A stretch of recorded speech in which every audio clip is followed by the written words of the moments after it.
Welcome to the Stoic Responder Podcast. I'm your host, Christopher Healy. As a special agent who spent more than 15 years conducting large-scale fraud, money laundering, and public corruption investigations, Stoic philosophy provided a mindset edge that became the foundation of my professional success. My mission today is to share those same ancient mindset lessons with you so that you can turn obstacles into opportunities and adversity into advantage. Time to muster up. All right, folks, welcome back to the Stoic Responder Podcast. This is episode 18. My goodness, time flies, doesn't it? I guess we're going to talk a little bit about time flying today on the podcast and all week long. I've got some great episodes lined up for you. It's a busy week here at Team Healy headquarters. Going to be doing some traveling. Going to be up in Montana to record a podcast that I'm pretty excited about. And I'll be hitting the road with my wife without the kids for the first time in a hot minute. So that's always nice when we get a chance to just do something, just the two of us.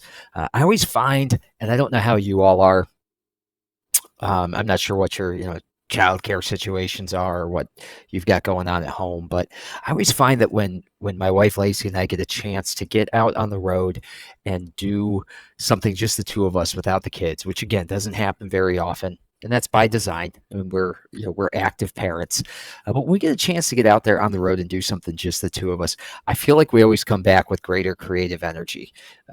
We both work from home. We both run our own businesses. We're both kind of entrepreneurs in the thick of it. And it gets very easy when you work from home and you're in that grind every day of just making sure the kids are getting fed and surviving and doing what they need to do to make life happen. You are just focused on the day-to-day, just grinding and getting through it. It's easy to lose sense of that sense of play, of that sense of doing something fun and clearing your head. And sometimes just putting yourself in a different scenario outside the norm gives you just a flood of creative energy. For us, that sometimes is the two of us go off to Disney World by ourselves. In fact, I think that's the last time we traveled together alone, which would have been almost 6 months ago. We went off to Disney, just the two of us, spent a weekend at the condo, went to the parks, had a good time, rode some roller coasters, had some fun. And so we get this opportunity every so often, 2-3 times a year, we'll get to go and do something. And this time we're going up to Montana. Neither of us have been to Montana. We're going to fly in, drive up to Glacier, check it out, spend a couple days up there in the cool weather. Really looking forward to it. So it's kind of a work trip, but also hopefully we're going to come back with a little bit of renewed energy and refreshed sense of purpose. And so getting into the podcast today, folks, this is episode 18. As I said, title of this episode is Treat Yourself with Reason. And I'm going to start you off with a quote. It says, "In order to protect ourselves, we must live like doctors and be continually treating ourselves with reason."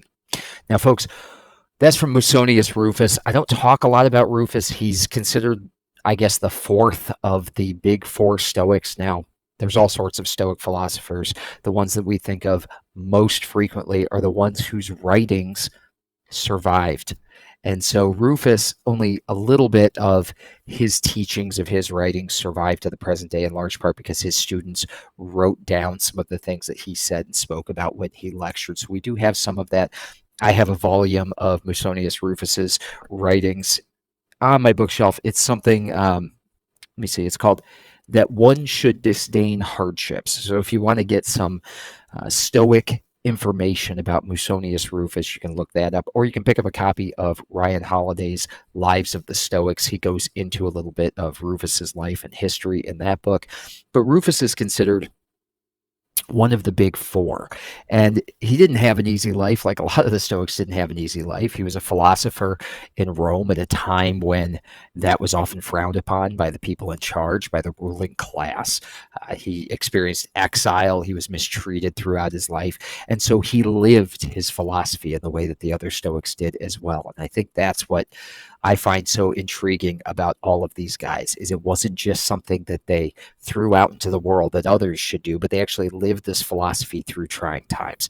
So he knows what he's talking about. What he's talking about here when he says we need to treat ourselves, continually treat ourselves with reason. What he's talking about is what I liken to preventative medicine. You see, during the pandemic, one thing that we learned is that there's a difference between preventative, proactive medicine and reactive care. right? We can take proactive steps to avoid infection.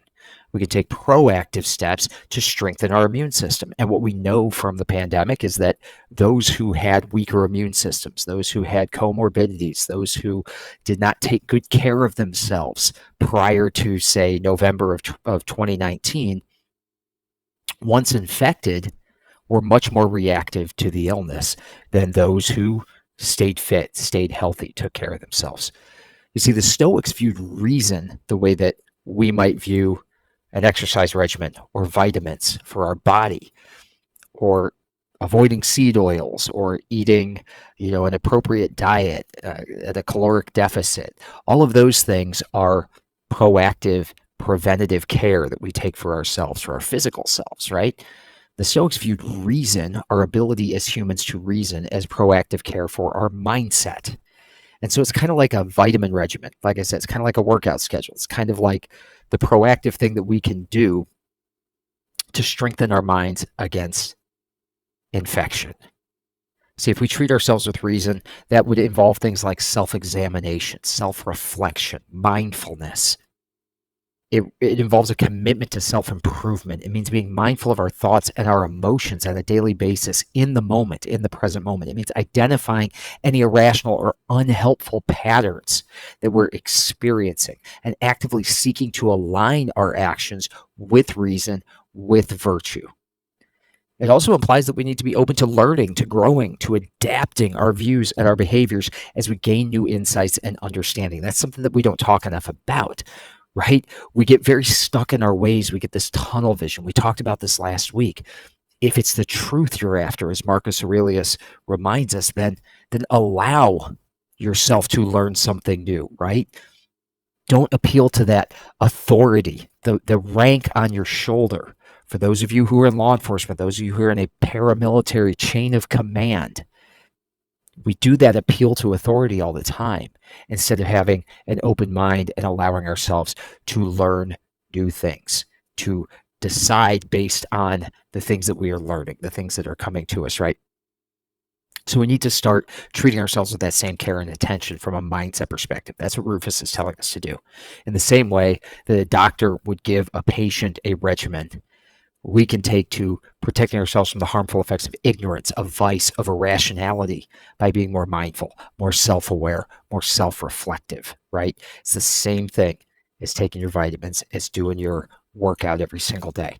You see, it's not enough for us to show up and physically work out every day. It's not enough for us to show up and eat right every single day. If we're not taking care of what's between our ears, we are setting ourselves up for a fall. Now, this philosophical approach to life, it provides a foundation for us for making better decisions. And what law enforcement officer doesn't want to make better decisions, right?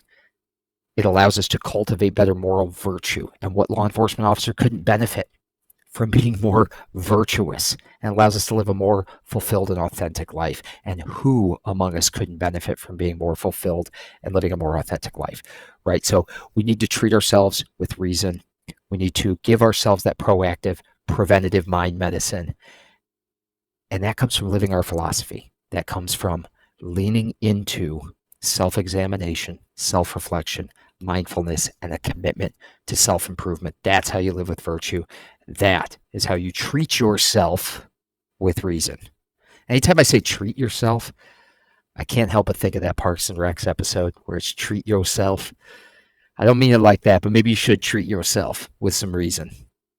All right, folks, let me leave you with the journal prompt, and then we'll get you out of here. What am I doing proactively to protect my mindset? I want you to get out your Big Chief notebook. I want you to write that down. What am I doing proactively to protect my mindset? Am I journaling? Am I doing meditation? Am I reading every single day something that's going to improve me, something that's going to improve my mindset? Am I having alone time where I'm just walking with my cell phone turned off and I'm just taking it in? I'm allowing myself to think. You see, as a kid who grew up in the 80s and 90s, that mindfulness was every single day. Mindfulness, because we didn't have a phone in our hands. We were mindful all the time. Sitting in the doctor's office, waiting for our turn, we were mindful. What are you doing now in this era of perpetual distraction to proactively protect your mindset? There's a reason we're talking about this stuff this week. We're going to get into it. There's a lot of events going on in the world right now that are competing for our attention, and we need to be a little bit proactive with treating ourselves with reason. So get out your Big Chief notebook, write down that journal prompt, and go to work. Let's practice some mindfulness. Folks, if you are enjoying this podcast, there's a few different ways that you can help us. Number one, pick up a copy of my new book, In Valor, 365 Stoic Meditations for First Responders. You don't have to be a first responder to get something out of this book, but it is written for first responders by a first responder. It's going to have a similar setup to this. You're going to get a daily Stoic quote. You're going to get some contextualization in a modern sense, and then you are going to get a journal prompt to send you on your way. It's going to give you a physical copy of something you can use every single day to practice your philosophy, so you can do that preventative work, that proactive work, that vitamin regimen for your mind. It's going to help you out with that. It's going to help us out if you buy a copy of it. And if you do buy a copy of it, please leave a rating and review on Amazon. Number two, you can subscribe to the Stoic Responder for free wherever you get your podcasts. You can subscribe to it on Substack, on YouTube, anywhere that you get your podcasts. Great to get it on Substack, because if you do it on Substack, you are going to get the podcast delivered directly to your email. You're also going to get my weekly newsletters with Stoic leadership and personal development tips. And finally, like and share and subscribe to this podcast so that others can learn about what we're doing here. Share it with somebody who could use one of these lessons. Folks, that's what I got for you today. Thanks so much for listening. Until next time, you are out of roll. Thank you for listening. If you enjoyed this episode, please take a moment to subscribe, like, rate, and share this podcast so that we can spread the benefits of Stoicism to other first responders. It will only take you a few moments, but it can help us tremendously. Until next time, out of roll.